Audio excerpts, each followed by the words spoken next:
বৈষম্য বিরোধী ছাত্র আন্দোলনে পুলিশের গুলিতে নিহত আবু সাঈদ শহীদ হওয়ার ঘটনার ছবি প্রদর্শনী করা হয়েছে।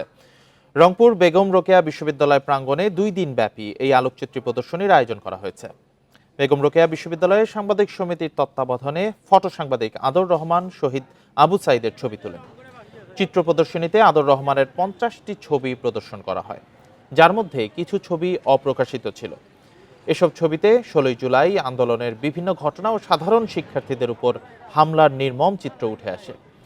প্রদর্শনী দেখতে আসেন শহীদ আবু সাঈদের বড় ভাই রমজান আলী, শিক্ষক শিক্ষার্থী ছাড়াও সাধারণ মানুষ। ফ্যালকন অ্যালুমিনিয়াম, নির্ভরতার প্রতীক। পুলিশ প্রথমে সাঈদ ভাইয়ের ওপর লাঠিচার্জ করেছিল এবং সাঈদ ভাই সেটা ঠেকানোর চেষ্টা করেছিল এবং বোঝানোর চেষ্টা করেছিল যে আমরা আপনাদের বিপক্ষে না। এখানে এমন কিছু ছবি আছে যে ছবিগুলো আসলে সামাজিক যোগাযোগ মাধ্যমে কিংবা পত্রিকায় আসেনি।